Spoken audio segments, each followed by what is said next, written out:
Programme में आपको खुशामदीद कहते हैं। मैं असदुल्लाह खान हूँ। प्रोग्राम है परदेश से देश तक, और आज के इस प्रोग्राम में हम मोहम्मद सिद्दीक साहब की कहानी आपके सामने रखने जा रहे हैं, जिनका ताल्लुक़ जो है वो पंजाब के ज़िले भावल नगर से है, और ये स्कॉटलैंड में एक ज़माने से मुक़ीम हैं।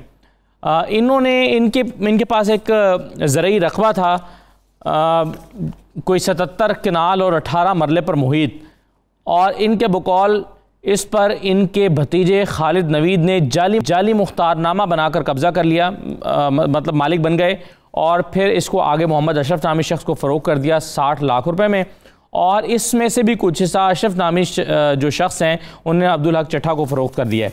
ये तो है मुख्तसर कहानी। इस कहानी की तफसील सबसे पहले हम आपको बताते हैं, और फिर इस पर हम मज़ीद बात करेंगे। तफसील आपको हमारे नुमाइंदे खालिद परवेज़ साहब बताएंगे जो हमारे साथ हैं। मैं तारुफ बाकी लोगों का भी करवा देता हूँ। खालिद परवेज़ साहब के साथ साथ मोहम्मद साहब ख़ुद भी हमारे साथ मौजूद हैं, जो मुतासरा शख्स हैं जिनका ये ज़राई रकबा था जो आगे फ़रोख्त किया जा चुका है। और हमारे साथ सैयद लुत्फ़ुल हसन गिलानी साहब मौजूद हैं, जो कि भावल नगर से 92 न्यूज़ के नुमाइंदे हैं। इस स्टोरी पर उन्होंने काम किया काफ़ी मौके पर जाकर, उनसे भी हम बात करेंगे। चौधरी शाहिदुज़्ज़मान साहब हमारे साथ मौजूद हैं, जो कि वकील है मुतासर शख्स के, वो भी भावल नगर से हमारे साथ मौजूद हैं। और वकार मुश्ताक तूर साहब हमारे साथ मौजूद है, माहिर कानून है, उनसे हम कानूनी राय इस केस पर मालूम करेंगे। सबसे पहले खालिद परवेज़ साहब, ज़रा बताइए स्टोरी है क्या? असल में ये जो सिद्दीक साहब हैं, ये हमारे एक मिलने वाले हैं, उन्होंने साबिर साहब के हवाले से आए, तो इन्होंने मुझे बताया कि 18 साल से ये इनका केस चल रहा है। 70 कनाल जमीन की एक है और 50 कनाल एक है, और ये पहले इनके हक में फैसला हो जाता है सिविल कोर्ट में, फिर सेशन कोर्ट में हक में होता है, फिर वो हाई कोर्ट में अपील कर देते हैं, और अभी हाई कोर्ट से फिर वो केस वापस आता है सिविल कोर्ट में, फिर इनके अगेंस्ट हो जाता है। उसमें फिर कुछ जमीन बेच दी जाती है, और इसको तरह तरह से इनको जो है चक्कर लगाए जाते हैं और इनको धमकियां दी जाती हैं। इनकी एज जो है 82 साल एज है इनकी उम्र, और उम्र के लिहाज से जिस अदारे में भी ये जाते हैं वहां इनको जो करप्शन का सामना इनको करना पड़ता है। पटवारी के पास जाते हैं, और यहाँ तक कि इनको एक वकील साहब ने कहा कि जी अगर किसी जजेस के खिलाफ लिखेंगे हाई कोर्ट में दरखास्त देंगे तो ये सारे जज आपके खिलाफ हो जाएंगे। तो ये 18 साल से ये स्ट्रगल कर रहे हैं, बार बार ये कोशिश कर रहे हैं। इनको साहब ये इनका आबाई रकबा था या ये जमीन इन्होंने खरीदी थी? इन्होंने ओवरसीज पाकिस्तानी कमीशन से भी रब्ता किया, उनसे भी कोई खातर ख्वाह कोई हेल्प नहीं मिली। तो इन्होंने हमारे प्रदेश से देश तक के वाले से इनको किसी खालिद परवेज़ साहब, ये आवाज आपको आ रही है? तो फिर मैंने आपसे रब्ता किया कि किस तरह फिर ये पाकिस्तान जा रहे हैं अक्टूबर इस हवाले से। और जमीन जो है वो जो जाली जो है डॉक्यूमेंट्स बना के वो एक सारा सिलसिला शुरू किया गया है। जी असद भाई। अच्छा, मुझे ये बताइए खालिद परवेज़ साहब कि ये जमीन जो है ये इनकी आबाई ज़मीन थी या इन्होंने खुद खरीदी थी, और ये इनके इल्म में कब आया कि इसका मुख्तारनामा जो है किसी और शख्स ने बना लिया? और कुछ आबाई है, बाकी उन्होंने खुद खरीदी थी, यहाँ से पैसे जो अर्न करके वहां से खरीदी थी। अच्छा, ठीक है, सही है। तो अब ये जो मुख्तारनामा इनके भतीजे ने मुख्तारनामा बना लिया 7 के मेरे पाए हुए, और जी इस अरसे से जो इन्होंने यहाँ से अर्न की कोशिश की कि पाकिस्तान में सेटल होने की, यहाँ तक कि ये पाकिस्तान में गए भी, वहां जाकर इन्होंने कुछ साल वहां पर एक जनरल स्टोर भी किया, तो वहां पर भी इनके साथ कोई धोखा हुआ, तो वहां फ्रॉड होने के बाद फिर ये दिल बर्दाश्त होकर पाकिस्तान को छोड़कर थे ये फिर स्कॉटलैंड वापस आ गए। इन्होंने वहां बिजनेस भी शुरू किया पाकिस्तान में, कुछ साल वहां पर स्टे भी किया। जब वहां इनके साथ फ्रॉड हुआ तो फिर वापस आ गए। तो ये सके जो है भतीजे हैं, और ये जाते हैं बावलनगर, वहां जाके रहते हैं दूसरे इनके जो है भतीजे उनके पास, मगर उनका असल मकसद ये है कि जमीन का ऊपर कब्जा किया जाए, बार बार डेटेड तारीख पे तारीख ली जाए, और यहाँ से आना बहुत मुश्किल है अपना सारा कारोबार छोड़ के। चले, सही है, मेरे साथ रहेगा खालिद परवेज़ साहब, साथ ही रहेगा। मैं बाकी की कहानी जो है वो लुत्फ़ुल हसन गिलानी साहब हूँ। गिलानी साहब, ये ज़मीन पर इस वक्त कब्जा किसका है? मौके पर कब्जा किसका है, किस पार्टी का? जिसने खरीद लिया, ये ज़मीन खरीदी है, वो फरीक है, या उसके बाद जिसने खरीद ली है वो भी अदालत में फरीक है, या जिस शख्स ने जो इनका भतीजा था जिसने जाली मुख्तारनामा इनके बकौल मुख्तारनामा बनाया वो भी फरीक है? तो ये बाकी आगे जो दो लोग कैसे, जब उनको कब्जा ही नहीं मिला तो ये बिक कैसे रही है? आगे लोग इसको खरीद कैसे लेते हैं ज़मीन को? इस पे असदुल्ला खान साहब, सिचुएशन ये है कि ये रकबा शफीक सदीक के नाम ही था पहले दिन से।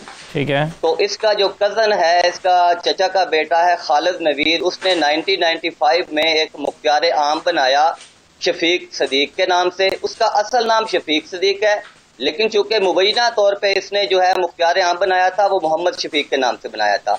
अब उन्होंने जो डॉक्यूमेंट्स पेश किए, उन डॉक्यूमेंट्स में उन्होंने जो खालिद नवीद ने डॉक्यूमेंट्स पेश किए उस पे उसने मोहम्मद शफीक का नाम लिखा, जबकि ये रकबे का जो मालिक है इसका असल नाम शफीक सदीक है। वो आप दे सकते हैं, उसके जो पासपोर्ट है उस पे भी है, उसके आईडी कार्ड पे है। इसमें 2-3-4 चीजें बड़ी गौरतलब है। एक तो ये कि इसका 1995 में इन्होंने मुख्तियार आम बनाया, जबकि शफीक सदीक का कहना है कि उसका पहली बार आईडी कार्ड भी 1997 में जारी हुआ। तो जिसका आईडी कार्ड 1997 में जारी हो रहा है वो 1995 में मुख्तियार आम कैसे दे सकता है।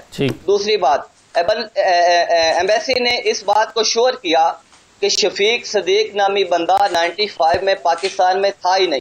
1990 से लेके 98 तक वो पाकिस्तान नहीं आया। 98 में उसका जो पासपोर्ट था वो एक्सपायर हो गया, उसने अप्लाई किया। 98 में उसे नया पासपोर्ट जारी किया गया। फिर उन्होंने इस मुख्तियार आम को अपने वालिद मोहम्मद सदीक के थ्रू चैलेंज किया।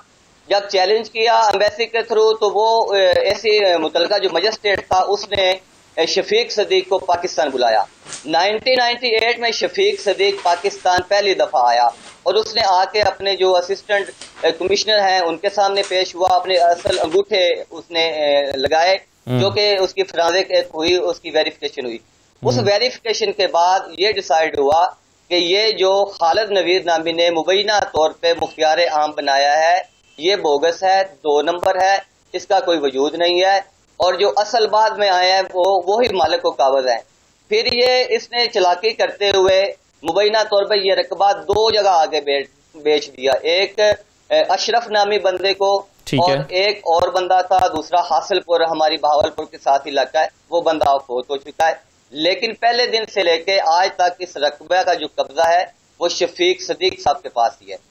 ठीक है। अच्छा, अब गिलानी साहब, ये जब चीज़ें साबित हुई हैं कि ये तो 98 में पाकिस्तान आए, इनका शनाख्ती का इजरा बाद में हुआ, ये जाली था, फिर ये मैंने पढ़ा इस स्टोरी में कि वो उसका फॉरेंसिक भी हुआ अंगूठों के निशान का, तो भी पता चला, लेकिन उस शख्स के खिलाफ कोई कार्रवाई क्यों नहीं हुई? और आपने क्या उस बंदे का मौक़िफ़ जो है इनके भतीजे खालिद नवीद का लेने की कोशिश की है? वो बंदा क्या कहता है, अपना मौक़िफ़ क्या देते हैं कि वो कैसे मालिक हैं इसके ऊपर, कहाँ से उन्होंने ये ज़मीन खरीदी थी, उनके पास ये जो है वो मुख्तारनामा कहाँ से आया था?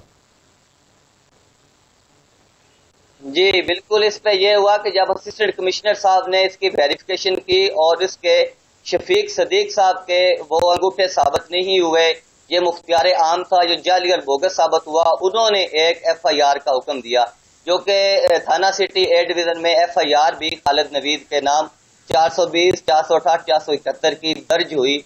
उसके बाद इसने यह किया चालाकी करते हुए कि रिकॉर्ड रूम जो हमारे बहावल नगर असिस्टेंट कमिश्नर ऑफिस का है उसको जलवाने की कोशिश की, लेकिन खुशकिस्मती इनकी शफीक सदीक की कि इनका जो मुख्तियार आम था जो इसने खालिद नवीद ने जमा करवाया था वो बच गया, बाकी कुछ बहावल नगर का कीमती रिकॉर्ड जल गया।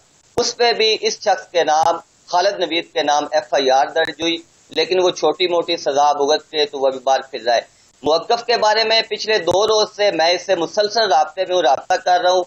एट लास्ट ये हुआ कि आज मैं इसके गांव गया हूँ, वो छुप गया है, अपना कोई मौकफ देने के लिए कायम नहीं, वो राजी नहीं हुआ। मैंने उसको फोन किया, मैंने कहा आप अपना जो भी मौकफ है आप अपना मौकफ दें, लेकिन वो किसी किस्म का मौकफ देने को तैयार नहीं। ये आप खालिद नवीद की बात करें, खालिद नवीद मौकफ देने के लिए तैयार नहीं है? जी ठीक है, सही है। तो आपके ख्याल में इस जमीन का असल मालिक कौन है, आपने जो अपनी इन्वेस्टिगेशन की है? जी मेरी इन्वेस्टिगेशन के मुताबिक जो इसके असल मालिक हैं, ये मैंने मालूमात की है, गांव से जाके भी मालूमात की है, ये तकरीबन 1965-68 से मालिक चले आ रहे हैं। लेकिन चूंकि ये शफीक सदीक की पैदाइश ही UK की है, इसकी सारी फैमिली उधर है, इसके बुजुर्गों के ये इधर से तल्लुक था, तो वो पढ़ा भी उधर है, उसका सारा कारोबार भी उधर है, तो उनके नाम ये प्रॉपर्टी कन्वर्ट हुई है। पहले दिन से शफीक सदीक और इसके अबौदादी मालिक है और आप भी वही मालिक हैं, आज भी वही काबिल हैं। ठीक है, ये मुबैना तौर पे टाल मटोल करके ठीक है गिलानी साहब, ज़रा साथ रहेगा आप, बाकी लोग भी हमारे साथ मौजूद हैं। एक मुख्तसर सा ब्रेक ले लेते हैं ज़रा प्रोग्राम में, ब्रेक के बाद वापस आते हैं तो फिर सिद्दीक साहब का मौक़िफ़ इस पर जान लेते हैं और वकार मुश्ताक साहब का भी, बाकी लोगों को भी देखते हैं कि वो क्या कहते हैं इस पर। हमारे साथ रहिए।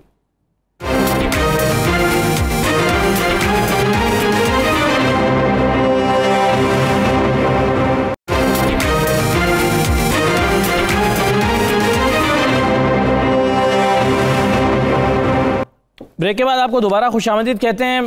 कहानी आपके सामने आ चुकी है हमारे रिपोर्टर्स के ज़रिए से। खालिद परवेज़ साहब ने आपको तफसीलात बताई और बाकी की तफसीलात लुत्फ़ुल हसन गिलानी साहब ने बताई हैं। अब सिद्दीक साहब, आप क्या कहते हैं कि ये आपके ख्याल में कैसे हुआ, मुख्तारनामा कैसे बन गया आपका, आपकी जानिब से कि जाली मुख्तारनामा आपके भतीजे ने तैयार कर लिया, और आपके इल्म में ये मामला कब आया? जी सर, मैं मोहम्मद सदीक बोल रहा हूँ, शफीक सदीक का वालिद। अच्छा, ओके। शफीक सदीक का मुख्तार नाम मेरे पास है। ओके। कुछ देर पहले दरअसल शफीक सदीक का रकबा महकमा जो है ना शेम नाला, उसमें आ गया था। जब गवर्नमेंट ने उसके लोगों को पैसे दिए ना, कीमत अदा की, क्योंकि हम तो जहाँ थे हमें तो मालूम ही नहीं था। इसको खालिद भी को पता चल गया कि अब नाले के पैसे मिल रहे हैं। इसने उस वक्त जाली मुख्तारनामा बना के ना वो रकम वसूल कर ली, और इसने जिस वक्त अब केस हुआ ना अदालत में गया, इसने एक केस के जवाब में खुद ही बताया कि मैंने 95 में इनके बिहाफ जी नाले के पैसे वसूल किए हैं। उस वक्त इन्होंने उतराज नहीं किया, को हमें तो मालूम ही नहीं। हमने तो इनके जो है ना जवाब दावे में इसकी तारीख से पता चला। उसके बाद 3/12 फरवरी की मेरे ख्याल एनजी जी का, उस वक्त सानू टेलीफोन के जरिए पता लग गया कि खालिद नवीद ने शफीक सदीक का रकबा 70 का 18 वाले फरोख्त कर दिता अशरफ ट्रैक्टर वाले ने। असल कहानी सी कि अशरफ को इसने कोई ट्रैक्टर लिया था, ट्रैक्टर दे कोई 1,00,000-1,50,000 रुपया ना दे सकिया। अच्छा, उस तो बाद वो हर 6 महीने बाद सूद लगाता, तो जिस वक्त तो सूद लगता 6 लाख तक पहुंच गया, उसने इसको पकड़ा। अब इसने अपनी जान छुड़ाने के लिए इसने उसको 6 लाख का चेक दे दिया।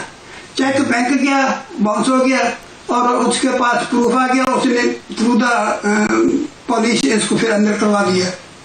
जब इसको अंदर हुआ, फिर इसने उस वक्त अशरफ से साथ बात करके ना वो जो इसने सीम नाले पैसे वसूल करने के लिए मुख्तारनामा बनाया हुआ था ना, वो ही इस्तेमाल किया। इसने वो रकबा अपने पटवारी के साथ बात करके अशरफ को 7 लाख में भेज दिया। इसके बाद हमें जो जहाँ पता लगा, मैंने एसी साहब को फोन किया भावन नगर, और एसी साहब ने मैंने बोला कि अगर मैं अपने हाई कमीशन लंदन से शफीक सदीक के अंगूठे और साइन करवा के लाऊं, आप इसे तकाबल करा लें। तो उसने एसी साहब ने मुझे जवाब दिया, शफीक सदीक हमारे सामने आकर अंगूठा लगाए और साइन करे तो हम मानते हैं, पर नहीं मानते। मैं शफीक सदीक को साथ लेकर 3/12 को एसी के दफ्तर पहुंचा भावन नगर। उस वक्त 2 पुलिसमैन आए, उन्होंने इसके साइन लिए और अंगूठे लाए, तकरीबन स्लो स्पीड, मीडियम स्पीड और हाई स्पीड अंगूठे भी इसी तरीके न लाए, और भिजवाए। रिजल्ट आ गया कि ये फ्रॉड है। उस तो बाद रिजल्ट ये आया कि खालिद नवीद ने फ्रॉड किया। पहली जो एसी साहब को दी, और इसके बाद एसी साहब ने जो फैसला किया उसने लिखा है, ये पढ़ के, a copy for this order is forward to the Tehsildar Bahawal Nagar and patwari halka for information and necessary action, and copy to Shafiq Sadiq applicant. ये पहले एसी साहब की रिपोर्ट का रिजल्ट है। ठीक है। इसके बाद फैसला ये हुआ कि अब जिसका मुख्तारनामा अबताल कौन करे। एक वकील ने कहा कि जी तहसीलदार करेगा, एक ने कहा एसी करेगा, दूसरे ने कहा बोला नहीं जी कोर्ट करेगा। और जिस वक्त मैंने कोर्ट में एप्लीकेशन दी कि चला, तो दूसरे अपने वकील ने आके कहा कि जी ये मैं इस मुतादमे की बिहाफ शफीक सदीक के बिहाफ ना मैं रिट दायर नहीं कर सकता। जज साहब ने मेरा केस खारिज कर दिया। उसके बाद फिर मैंने शफीक को वहां बुलाया, सिरे फिर उसकी रिट दायर की और फिर मैंने एसी साहब को डीसी साहब को एप्लीकेशन दी। वो तकरीबन डीसी ने एसी साहब को मार की और एसी ने बहावल नगर अपने नायब तहसीलदार को इंक्वायरी करी थी। नायब तहसीलदार मुझे बुलाया, तमाम डॉक्यूमेंट्स वहाँ उनको दिखाए और उसने इनके खिलाफ रिपोर्ट दी। सही है कि ये सारा फ्रॉड है, ये उनकी रिपोर्ट है। नहीं तो फिर ये सारा जब साबित होता रहा है तो आपके आगे फैसला क्यों नहीं हुआ? मैं वकार मुश्ताक साहब के पास जाना चाह रहा हूँ, एक जुमले में मुझे बता दें फिर आपके हक में फैसला क्यों नहीं आया इसका अभी तक? ये तकरीबन 18 आदमी है, ये है ना जो अहलकार जी, 18 आदमी है जिनको ये बचाने के लिए मुझे टक्कर दे रहे हैं। ठीक है भाई, ये इन्होंने सही है। अच्छा एक नाम बताया जो इस मसले में इन्वॉल्व है। ये चौधरी खालिद नवीद है जो पटवारी है, अस्टाफ फरोश है और अजीज रजिस्ट्रार है, पटवारी गिरदावर तहसीलदार, ये और ये लोगों के नाम बकायदा मेंशन किए हैं जो लोग इसको परेशान करने के लिए और उसकी जमीन पे जाली जो है ना शो करने के लिए डॉक्यूमेंट सारे राइट जी साथ दे रहे हैं मुख्तलिफ तरीकों से। ठीक है, प्रोग्राम में एक ब्रेक लेंगे, ब्रेक के बाद वापस आते हैं।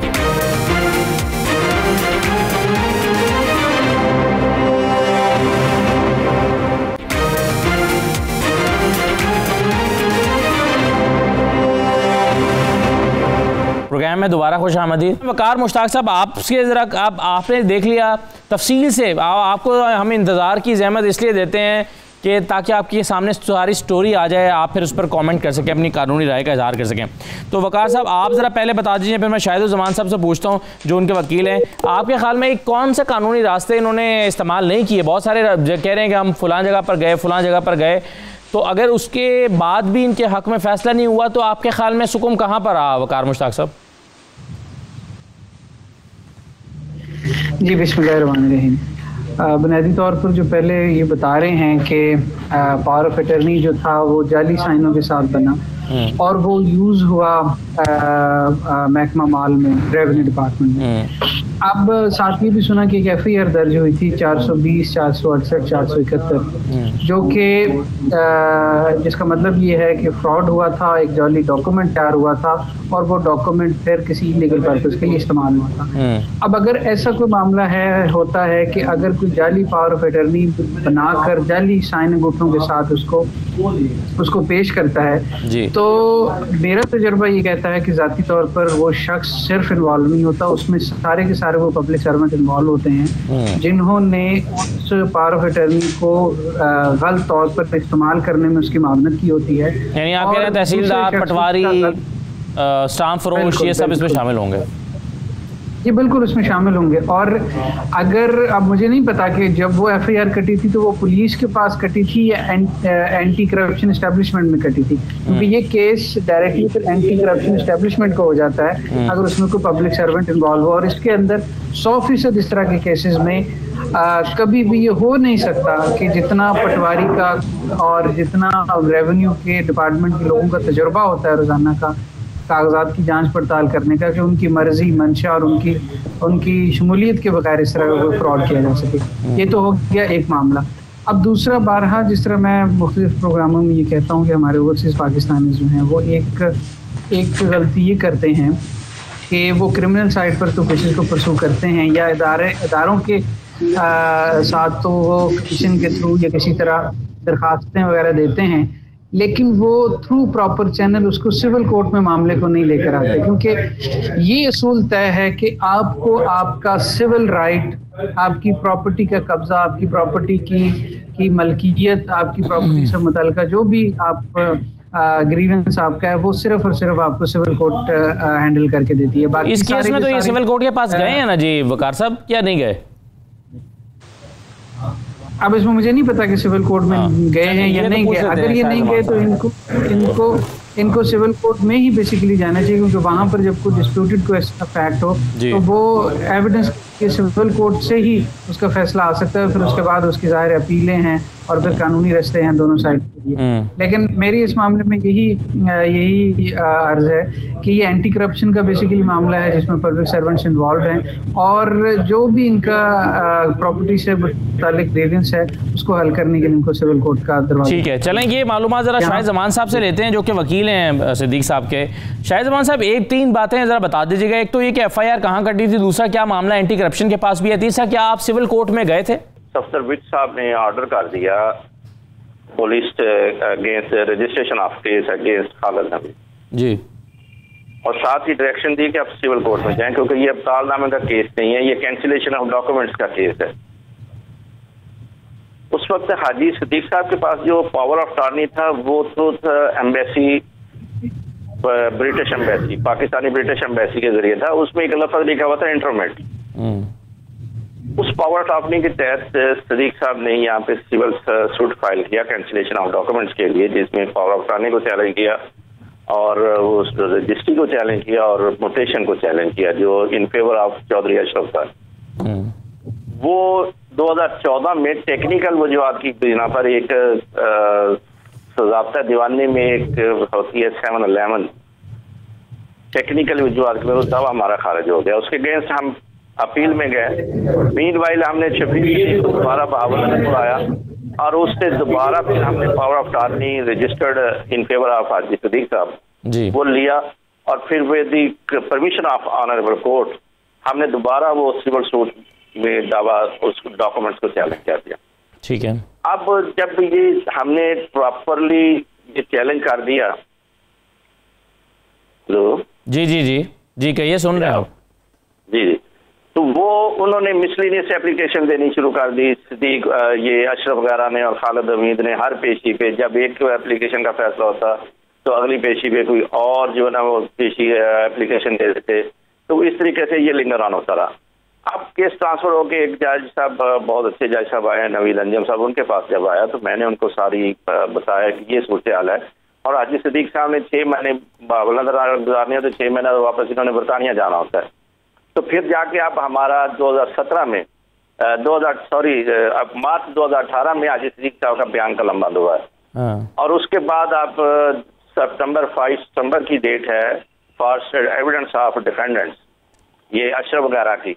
अब इसमें प्रॉब्लम ये है कि ये 3 ग्रुप्स हैं, एक खालिद नवीद है, एक अशरफ है और एक जिसको अशरफ ने प्रॉपर्टी आगे ड्यूरिंग पेंडेंसी ऑफ सूट जैसा सेल आउट कर दी, अब्दुल हक वगैरह जो हासलपुर के रहती हैं जी। अब इन तीनों ने अपने काउंसिल भी अलग अलग रखे हुए हैं। अब ये जब इन्होंने केस को लिंगर ऑन करना होता है तो एक काउंसिल गायब हो जाते हैं। अच्छा, फिर वो जी अब चूंकि तीनों पार्टीज के काउंसिल मुकम्मल नहीं है इसलिए इसमें प्रोसीडिंग नहीं हो सकती। फिर हमने रिक्वेस्ट की जज साहब से कि ये बिला वजह लिंगर ऑन कर रहे हैं। अब इनको फाइनल अपॉर्चुनिटी दी हुई है जज साहब ने अपनी एविडेंस के लिए। वो 5/9 के लिए इनकी डेट है, क्योंकि अगस्त में छुट्टियां होती समर वेकेशन की वजह से, वो इस वजह से सितंबर में केस डाल रहा है। तो ये सूरत हाल है इसमें। और पोजेशन आपके ख्याल में शाहिद ज़मान साहब, आपके ख्याल में मोहम्मद अशरफ नामी जो शख्स है इसके साथ भी फ्रॉड हुआ है? इनको भी पता नहीं था कि ये जो बंदा मुझे बेच रहा है असल में ये तो मालिक है ही नहीं, इसने तो जाली मुख्तारनामा तैयार किया हुआ है, तो उसने उस जाली मुख्तारनामे के जरिए ये ज़मीन खरीद ली, तो उनके साथ भी फ्रॉड हुआ आपके ख्याल में? नहीं, उसको इल्म हो गया था जब उसने रजिस्ट्री अपने हाथ में करवाई है तो उसको ये बिल्कुल इल्म हो गया था पेमेंट करने के बाद। ये प्रॉपर्टी खालिद नवीद की नहीं है, खालिद नवीद अपने कजन की प्रॉपर्टी ये बेच रहा है और उसमें अपने जवाबदार में भी उसने बकायदा इसका इज़हार किया है। लेकिन नॉर्मली तो शाहिद ज़मान साहब ऐसे होता है ना कि जब आप बयाना करते हैं उसके बाद रजिस्ट्री की परमिशन कराते हैं, परमिशन करने के बाद ही आप फुल पेमेंट करते हैं ना, दस्तखत अंगूठे कराते हैं उसके डॉक्यूमेंट के ऊपर। बिल्कुल, जब ये रजिस्ट्री से पहले अशरफ साहब को मुकम्मल तौर पे पता चल गया था। यही वजह है ना कि अब अगर जिसने उसको इल्म ना होता तो लाजमी बात है वो उससे पोजेशन तलब करता। अब प्रॉपर्टी जो है शफीक सिद्दीक की, उसका पोजेशन बदस्तूर शफीक सिद्दीक और उसके वालिद या उन्होंने अपने मुजारिन के पास है।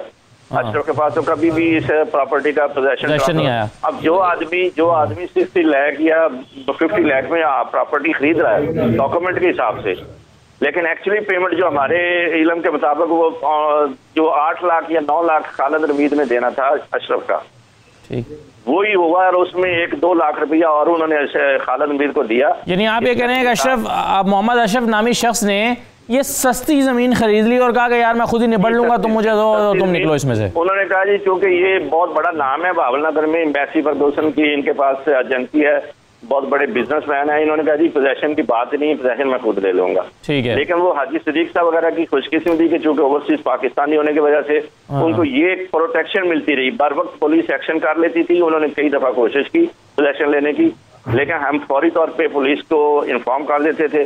15 पे कॉल की, DPO साहब से रब्ता किया, मतलब SHO को इन्फॉर्म कर दिया और फौरी एक्शन हो जाता था, जिस वजह से ये पोजेशन बचता आ रहा है। ठीक है। ये नॉर्मली इस तरह के केसेस में वकार साहब ये बहुत होता है कि कुछ जो तगड़ी पार्टीज हैं वो ये सोचती हैं कि यार ये जो कंट्रोवर्शियल ज़मीनें हैं, जायदादें हैं, वो खरीद लो, बाकी हम अपने पावर से खुद ही इसको अपने नाम कर लेंगे, पोजेशन ले लेंगे, सस्ती मिल रही है उठाओ और उसके बाद में एक्चुअल वैल्यू उसकी बन जाएगी। और इस केस में भी ऐसे ही हुआ है। बाकी ये कि जो सवाल आप कर रहे थे, क्या उसके जवाब वकार साहब आपको मिल गए हैं या आप शायद जमान साहब से कुछ पूछना चाहेंगे? जी शुक्रिया। बिल्कुल आपकी बात ठीक है। पहले तो हमारे यहाँ चूँकि कवानीन इतने अभी तक डेवलप नहीं हो सके, तो इस तरह के जो लोग हैं वो यकीनन ऐसी ज़मीनों की तलाश में होते हैं कि जिसमें खुसूसन ओवरसीज़ पाकिस्तानी जिनकी फिजिकल प्रेजेंस मुमकिन नहीं होती, तो उन पर नज़र रखी जाए। अब मोहतरम वकील साहब ने, शाहिद साहब ने बड़े डिटेल से सारा मामला को समझाया है, बड़े बेहतरीन तरीके से, और समझ में ये आया कि अब केस जो है वो तकरीबन प्लेंटिफ की एविडेंस हो चुकी है, अब डिफेंडेंट की एविडेंस है, दूसरी पार्टी की कब्जा अभी तक इनके पास है और इन्होंने बर वक्त जो है वो मुतल्लिका इदारों के ज़रिए कब्जा अपने हाथ से नहीं जाने दिए, जो कि बहुत बड़ा पॉजिटिव इनके हक में जाता है। यकीनन अब ये अपने आखिरी मराहिल में है और अगर दूसरी पार्टी को ज़्यादा से ज़्यादा मतलब परसू किया जाए केस को, तो ये अब अपने तकरीबन आखिरी मराहिल में है ये सब। ठीक है, प्रोग्राम में यहाँ पर एक ब्रेक ले लेते हैं, ब्रेक के बाद वापस आते हैं, दोबारा इस पर बात करते हैं हमारे साथ।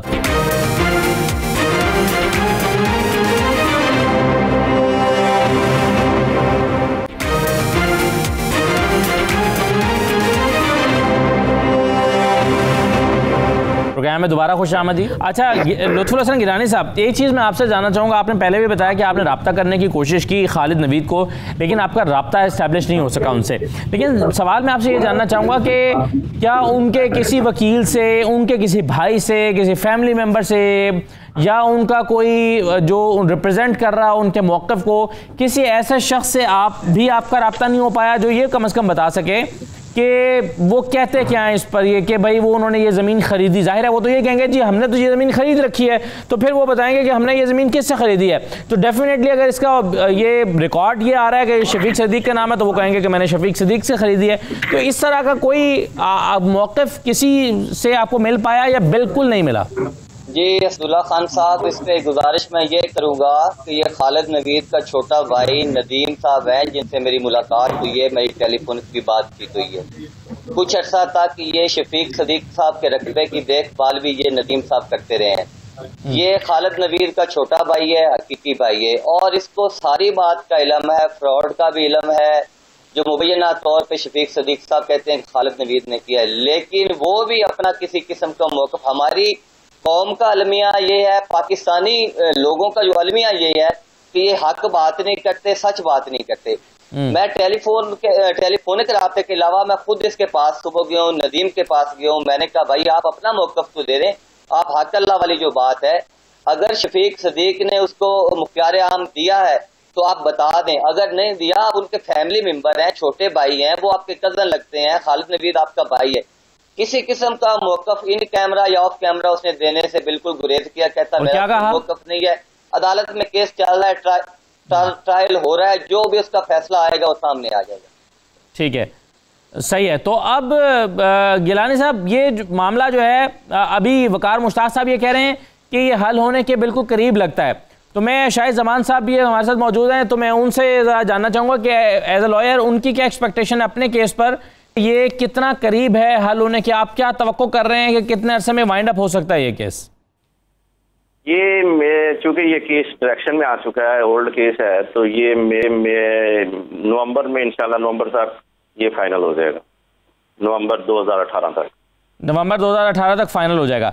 अच्छा, दूसरी बात उसमें मुझे ये बताइए कि ये लोग जिनकी इन्वॉल्वमेंट की वजह से खालिद नवीद ने ये मुख्तारनामा हासिल किया और प्रॉपर्टी आगे सेल की, जैसे कि पटवारी हो सकते हैं, तहसीलदार हो सकते हैं या महकमे के दीगर लोग, तो मामला एंटी करप्शन के पास चला जाता है। क्या इन लोगों के खिलाफ भी किसी फोरम पर इंक्वायरी हो रही है या इनके खिलाफ कार्रवाई हो रही है या सिर्फ खालिद नवीद के खिलाफ होगी? नहीं, हमने एप्लीकेशन सबमिट की थी डायरेक्टर एंटी करप्शन को भी, assistant director anti corruption Bahawalpur circle को भी, लेकिन चूंकि हाजी सदीक साहब की प्रॉब्लम है कि वो 6 माह से ज्यादा पाकिस्तान में अपना रह नहीं सकते, उनको वापस जाना पड़ता है बरतानिया में, तो ये जितना सा हाजी साहब यहाँ रहते हैं तो ये किसी न किसी वाय से उस इंक्वायरी को लिंगर ऑन करते रहते हैं। कभी एक मुलजम पेश होता है, दूसरा पेश नहीं होता, अगली पेशी पे वो चला गया, दूसरा नहीं आया, तो जब ये हाजी साहब वापस चले जाते हैं तो फिर ये परसू करना शुरू कर देते हैं। ठीक है, वो इंक्वायरी इस वजह से, और आखिर में उन्होंने एक दे दी कि जिनके मामला सिविल कोर्ट में पेंडिंग है, हालांकि ये होना नहीं चाहिए था, उन्होंने एक फाइंडिंग दे दी कि जब तक सिविल कोर्ट से ये फैसला नहीं होता उस वक्त हम ये इंक्वायरी फाइनल नहीं कर सकते। जिस इंक्वायरी उन्होंने सर द स्टॉप की हुई है सिविल कोर्ट के फैसले के इंतजार में। ठीक है, अच्छा, बिल्कुल सही है। तो मैं इसमें मुझे एक चीज़ फिर आप गिलानी साहब बता दीजिए, फिर मैं ज़रा सिद्दीक साहब के पास वापस जाता हूँ। मुझे ये बता दीजिए गिलानी साहब कि इसको आपने कहा कि आपका राब्ता नहीं इस्टेब्लिश हुआ, और इस तरह के केसेस में ऐसा ही होता है, जो फरीक कमज़ोर पोजीशन में होता है या जिस पर इल्ज़ाम होता है वो अपना मौक़िफ़ आम तौर पर देने से कतराते हैं और वो कहते हैं जी मामला कोर्ट में है, जैसे कि इस केस में भी हुआ है। लेकिन इसमें और भी तो फरीक थे, जैसे मोहम्मद अशरफ जो हैं वो एक फ़रीक हैं, इसमें अब्दुल हक चट्ठा जो हैं वो एक फ़रीक हैं, तो क्या बाकी फ़रीक़ैन से रब्ता हो पाया आपका? अब्दुल हक चट्ठा साहब जो हैं वो उनका विसाल हो गया है, वो फोत हो गए हैं। ओके। उनके बेटे जो हैं वो बाकायदा तौर पर इस केस को परसू कर रहे हैं, वो इसकी पैरवी कर रहे हैं। जो अशरफ साहब हैं उन्होंने भी अपना किसी किस्म का मौक़िफ़ देने से इनकार किया है। अभी लायर हज़रात मेरे पास बैठते हैं, उन्होंने भी बात की है पाकिस्तान में कवानीन पे भी बहुत सारी इस्लाहात की जरूरत है। एक बंदा अगर एप्लीकेशन मूव कर देता है, तो हमारे वो पंजाबी में मिसाल है कि अगर दीवानी केस जमीनों वगैरह का अगर वो दादा दायर करता है तो उसका समर जाके कहीं जाके उनके पोतों को मिलता है। तो मेरा ख्याल है इस केस में भी ऐसा हुआ है कि सदीक साहब और उनके बेटे जो है वो इसको परसू कर रहे हैं, उन्होंने ये केस दायर किए हुए हैं। अभी 8-10 साल 12 साल गुजर गए हैं, अभी देखते हैं और कितना अच्छा लगता है। मेरे सवाल के जवाब में गिलानी साहब आप लोगों ने ये कहा कि अशरफ सामी शख्स से धोखा नहीं हुआ, बल्कि उन्होंने दानिस्ता तौर पर बहुत सस्ते दामों में ज़मीन खरीद ली, कहा ये तुम पैसे पकड़ो बाकी मैं जानूँ मेरा काम जाने। ये तो हो गया, चलें अशरफ नामी शख्स पर इल्ज़ाम है कि वो साथ मिले हुए थे, उनकी मिली भगत से हुआ।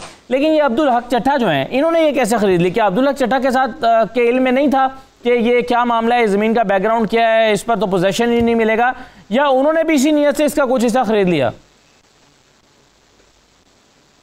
जी असदुल्ला खान साहब, ये जो कब्जा माफिया है या कब्जा माफिया ग्रुप्स है ना, इनको सारी बातों का इल्म होता है। ये सिर्फ इंतकाल खरीदते हैं, ये रकबा देखते भी नहीं है कि रकबा कहाँ पे पड़ा है, कहाँ पे नहीं पड़ा। ये औने पौने सस्ते दामों रकबा खरीद लेते हैं और फिर इनके पास किराए के बंदे मौजूद होते हैं, इनके पास वो टेररिज्म टाइप लोग मौजूद होते हैं। ये कहते हैं ठीक है, अगर करोड़ रुपए की चीज इनको बिल पर 2, 4, 5, 10 लाख में मिल जाए और वो कहते हैं ठीक है जी हम जाने और हमारा काम। मेरे ख्याल में इसमें भी ये हुआ है कि अशरफ साहब ने भी रकबा वैसे खरीदा और उसके बाद उन्होंने अब्दुल हक साहब को भी वैसे ही आगे सेल कर दिया। उन्होंने कहा कि मैं कब्जा खुद ले लूंगा, क्योंकि इन दोनों फ्रीकैन के ज़हन में ये बात थी कि पार्टी तो ऑलरेडी लंदन है, यूके है, वो इधर कौन आएगा, कौन हमारे साथ लड़ेगा, कौन इसकी कानूनी चाराजोई करेगा, हम इस पे काबज हो जाएंगे और हमारा कब्जा हो जाएगा। लेकिन खुशकिस्मती शफीक सदीक वगैरह की कि ऐसा नहीं हुआ, बर वक्त उनको इतला मिलती रही और वो ओवरसीज पाकिस्तानी होने का जो है वो फायदा उठाते रहे, एम्बेसी के जरिए, डीपीओ बहावल नगर के जरिए, मुतलका पुलिस के जरिए, कि जैसे ही वो कब्जे में मुदाखलत करते थे ये सेकंड 2 फ्रीकैन फौरन को कानूनी इमदाद पहुंच जाती थी और उनका ताहाल जो कब्जा है वो बरकरार रहा। अदरवाइज बाज दूसरे केसेज ऐसे हैं कि जब जो ही कब्जा चला जाता है फिर उसके बाद उन कागजात की, उन इंतकालात वगैरह की कोई वैल्यू नहीं रह जाती। ये वाहिद केस है जिसमें कब्जा इनके पास है और इनका केस मजबूत है। मेरी दिल में जब शहदुल जमात साहब से बात हुई तो उन्होंने भी मुझे ये बताया कि हमारी खुशकिस्मती है कि इस रकबे का कब्जा हमारे पास है, अगर हम इस रकबे का कब्जा खो देते तो हमारे इन डॉक्यूमेंट्स की कोई वैल्यू नहीं होनी थी, हम अपना जो है वो सब कुछ खो चुके होते। बिल्कुल ठीक है, ये बात तो सही है। और वकार मुश्ताक साहब भी ये कह रहे थे कि इनकी ये बड़ी अचीवमेंट है कि उन्होंने कम से कम कब्जा जो है अपने पास से जाने नहीं दिया। अब सिद्दीक साहब, आपको अब वकला का तो ये ख्याल है कि ये मामला हल होने के बहुत करीब है, आप इसको किस तरह से देख रहे हैं अब आखिरी मराहिल में, और क्या आपका ये केस जो है ये आप ओवरसीज कमीशन में भी लेकर गए थे, वहां से भी आपको कुछ फायदा हासिल हुआ? सर, मैं तकरीबन पाकिस्तान दे विच कोई ऐसा दफ्तर नहीं छड्डिया जिथे मैं एप्लीकेशन नहीं दी, मगर मैनू जवाब किसी पासे नहीं मिलिया।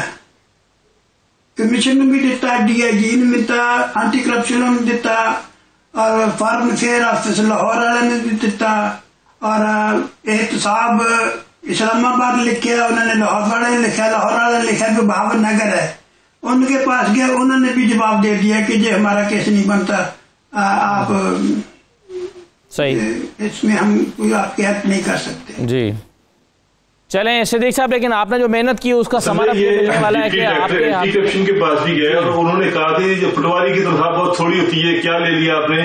तो एंटी करप्शन वाले जो है उन्होंने भी कोई एक्शन नहीं लिया। अच्छा ठीक है, चलें अब अल्लाह करे कि ये मामला जिस तरह से वकला का ख्याल है कि हल होने के करीब है, अल्लाह करे कि हल हो जाए। बहरहाल बहुत शुक्रिया मोहम्मद सिद्दीक साहब आपका, खालिद परवेज साहब, लुत्फुल हसनी साहब, शाहिद जमान साहब और वकार मुश्ताक साहब, तमाम लोगों ने अपनी राय का इजहार किया। हमारे नुमाइंदों ने भी जो स्टोरी पर काम किया था उस पर उन्होंने अपनी वर्किंग के बारे में बताया और स्टोरी पर जो उनका ख्याल है वो जाहिर किया। तमाम मेहमानों को मैं शुक्रिया अदा करना चाहूँगा। एक उम्मीद इस स्टोरी से ये नज़र आती है कि आप अगर अपनी मेहनत करते रहें, अगरचे कमज़ोर है निज़ाम पाकिस्तान में, लेकिन फिर भी वो अंधेर नहीं मचा हुआ कि तमाम इदारे ही आपके ख़िलाफ़ हो जाएं और जालिम के साथ मिल जाएं। ऐसा नहीं है, बल्कि मज़लूम को इंसाफ मिलता है। तो अभी तक इनका कब्ज़ा इनके हाथ से नहीं गया, पुलिस कार्रवाई करती रही, इदारे इनको सपोर्ट करते रहे, ये एक पॉजिटिव साइन है। और अल्लाह करे कि जिस तरह से वकला उम्मीद जाहिर कर रहे हैं कि इनको कब्ज़ा मिल जाएगा, और कब्ज़ा तो है, ये वापस कागजात में भी इसके मालिक हो जाएंगे, और इनके साथ जो फ्रॉड हुआ है, फ्रॉड करने वाले अपने अंजाम को पहुंचेंगे। अल्लाह करे कि जल्द ऐसा हो जाए तो बाकी लोग जो इसी तरह के मसाइल का शिकार हैं और उम्मीद का दामन छोड़ देते हैं, उनके लिए बहरहाल ये केस एक मिसाल है कि मेहनत करने से आपको इंसाफ पाकिस्तानी इदारों से ज़रूर मिल जाता है, अगरचे कि उसमें कमज़ोर पहलू ये है कि थोड़ा देर से मिलता है। ये आज का प्रोग्राम था, इस पर अपना फीडबैक हमें दीजिएगा। मुझे इजाज़त दीजिए, अल्लाह हाफ़िज़।